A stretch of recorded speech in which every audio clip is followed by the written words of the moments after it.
Hello, BookTube, and welcome to your Daily Penguin.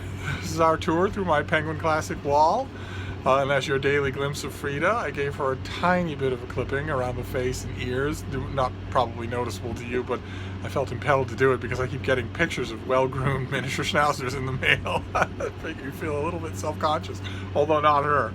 But anyway, when we're going through our Penguin Classic wall, we're encountering all kinds of random elements, long stretches of authors, single books, standalone works, that sort of thing. And today is a perfect example of the gods of the Penguin Wall just serving up the exact right book at the exact right time. Our book today is Penguin Classic's first, I believe, black spine reprint of Lafcadio Hearn. This is Japanese ghost stories with that creepy cover. And this is a collection of the many Japanese ghost stories, Japanese translations that this author did throughout his whole career.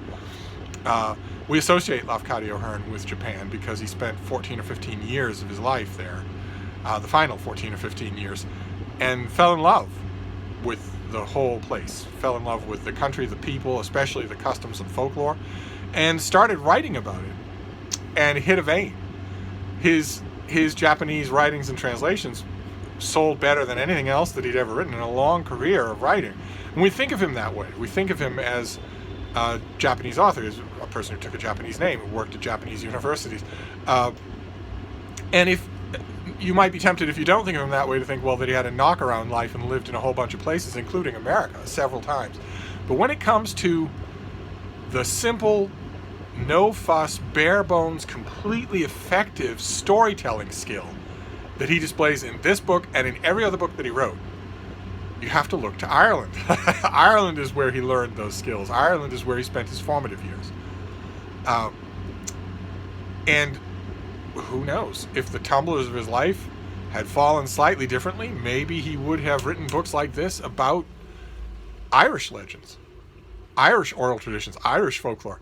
Who knows? One way or another, these are extremely effective. They're extremely effective. I hope that this volume was received well enough. This volume came out, still has the pub sheet in it, so we might have even seen it. This is edited by Paul Murray, and it came out, when do we know? When did this come out? September of 2019. I'm hoping that this is the first of many Lafcadio Hearn volumes that Penguin might do. They could do at least a couple of others that would be natural choices, or a bigger version of this. But this is the story of, these are stories of hauntings, of ghosts and all the types of Japanese ghosts, of haunted places. Terrifically told. Just terrifically told. And I'm hoping that this leads Penguin to do more in the Lafcadio Hearn line, because this is your Penguin Classic today is a huge recommend. These are creepy and written in just the non-melodramatic way that will enhance the creepiness. But even if it's not this Penguin Classic, your used bookstore, your library sale, your flea market sale will have some Lafcadio Hearn in it, almost certainly. And it's all worth reading. This author really knows how to write, so anything that he wrote is worth reading. And this particular Penguin Classic, the reason why I say the gods smiled on us is because this turned up in... I am not planning ahead in this Penguin Classic tour. I am not looking at the shelves from day to day, because I don't want to be tempted to make a syllabus out of this. I don't want to be tempted to impose any kind of order. I'll impose order on this wall when this Penguin tour is over, and I have looked and touched and pulled off everything and have it all sorted out. No, the reason that the gods smile on us for this book is because today is part of the Festival of Obon, the Japanese festival of the dead, of the Japanese, what is called in the West, what Lafcadio Hearn himself called it, the Japanese Halloween. That doesn't do it justice, because it's can be a far more serious 3 or 4 days of holiday than that. But nevertheless, this is when it takes place, and that always strikes me as a little funny, but it makes perfect sense that the Japanese culture would say that the window, the membrane between the daylight, living, healthy world and the world of clinging ghosts and consuming heads and the supernatural, the macabre and supernatural, that membrane would be at its thinnest in summer. if any of you have ever been in Japan in a Japanese summer, there are not words to describe it. There are not words to describe how bad it is. Naturally, the Japanese would from centuries past associate the supernatural with the height of summer, because that's when you think you're going to up and die. I have been in Japan a couple of different times during the height of summer. Don't know what I was thinking. And when I was there, both times, my hosts, two radically different hosts, took all the usual steps that the Japanese always take to mitigate the height of summer. And those steps are always commonsensical, and the great combination of common sense and grace that Japanese culture makes look so easy. But it obviously isn't all that easy, or for instance, my own ancestral culture of the Irish would have made it possible. You will not look anywhere in the Irish cultural history and see something that will immediately provoke you to say, boy, it's so commonsensical and graceful. You will not find that anywhere in Irish history, in Irish cultural history. But Japan, they have the culture, especially before air conditioning. The two times that I was in a Japanese summer was before air conditioning was everywhere in the country, and the expediences that my hosts and their families and our neighborhoods had took to deal with the day's heat were always wonderful. Not always completely effective. Only air conditioning is completely effective, but it was my luck when I traveled to travel in very hot places a lot of the time. This was, even then, a long time ago, this was a very hot planet. It's horrifying to think that it's going to get worse, but it was those are my memories of most of Africa.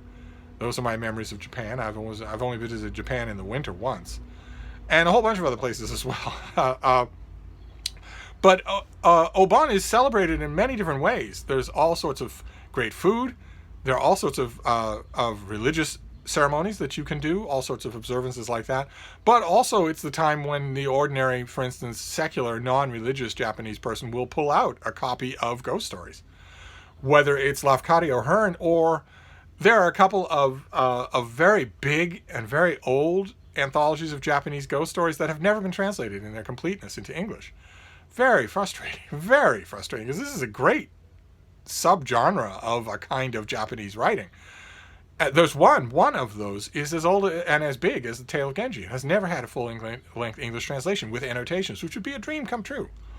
But even if you're not interested in having, a Buddhist priest come to your house, or checking your horoscope, or visiting the graveyard, or whatever, and even if you're just looking at this as a neat time off from work, most jobs give you the 3 days off for Obon. Even if you're just looking at it that way, a lot of Japanese people that I know, for instance, commemorate the long weekend by taking down some great vintage ghost stories and just getting a chill up their spine because of that. So your penguin today is a recommend, but I couldn't let it go without a penguin adjacent recommend as well, because there's another book. I don't know if this is still available. It was probably a limited run. It's from a very small publisher, Chin Music Press. Those of you who are not from Long Island might have trouble wondering what chin music is. I'm sure that if you Google it on some sort of urban dictionary, you'll find out what it is. Yeah, you can have or those of you who follow Nick Jonas, the 4'5", 20 cigars a day tobacco addict member of the Jonas Brothers, broke out on his own and had a song once, an unbelievably insulting, condescending, incredibly sexist song that was, of course, a Billboard hit because the money was paid in the right places. I think the song was called Jealous, and in the opening refrain he mentions, I've got my chin music on. Well, it's the same thing, and it basically means trash talk, but it's Chin Music Press, and since they're small, and since this is an elaborate production, I don't know if they make this anymore, but I couldn't not mention it. This is by Zach Davison, and it's called Yurei, the Japanese Ghost. Notice the embossment on the cover allows for the ghost to be ghostly, because in certain lights you won't see that at all. And the title is a little bit of a misnomer, because the Yurei is only one kind of Japanese ghost, but in my opinion the scariest kind, and the kind that American audiences will be at least remotely familiar with from The Ring, from the Japanese horror movies that were adapted by Hollywood. Yurei is a ghostly woman with tangled hair, sometimes a deformed face, who has a very particular set of goals in mind. It's not like a normal ghost. Ghosts just haunt. The Yurei has a goal in mind, a destruction in mind, and they have origin stories that dictate what that goal will be, and they can sometimes be appeased. And this is just a terrific book about them, just fantastic. It's not very big, but it's lavishly illustrated. There are the end papers, first of all, but then it's got illustrations all throughout here, in full color, of all of the Yurei who have been in Japanese folklore, and weaving in and out of their stories. See that? There's the deformed face of a Yurei. There's another one that's haunting this figure. The author arranges his commentary all around the history of Yurei. Look at that. Look at that. Incredible. All around the history of Yurei, all around the history of their portrayal, famous artists who have drawn them, weaves it into the present day with Japanese culture, and even he mentions having rented a haunted apartment himself. Terrific. Absolutely terrific book. So I don't know if Chin Music Press makes this anymore. They may have had one print run and then just not kept it around. No, print runs are expensive for something this elaborate. They might not have made it, but you can inquire. I'm sure they would love the sale if they do still make this book, and if they don't, I'm sure that there are copies available in the online marketplace. But I got it just at random and fell in love with it. Absolutely loved it as a collection of these kinds of stories. You will have Yurei in here, but you'll have other things too. This is dedicated to Yurei. And I loved it so much that I convinced an editor of mine to let me write a review of it, even though it's a very specific subject and a very small publisher. I convinced them anyway, and they said yes, so I did. If I remember, I will find that review and leave a link down below. I had a blast learning about these things and then writing about them. But anyway, that's your Penguin for today. A happy Obon. A happy Festival of the Dead. That it just happens to coincide with our Daily Penguin. I believe it might have started... There are a few variations of Obon. There are a few different ways of looking at it, and they come with different dates and different kinds of observations in different parts of the country. But it's generally a long weekend, so probably, even if it technically started yesterday, probably it will be observed this weekend, Friday, Saturday, and Sunday. So that's perfect timing. I don't expect that to happen any more times in our Penguin Classic tour.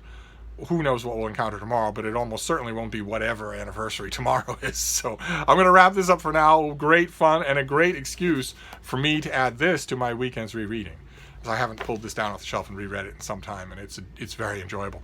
And I might just do a little Penguin rereading while I'm at it, because there's never really a bad time for Japanese ghost stories. So anyway, I'm going to wrap this up, but I'll be back. Thank you, BookTube.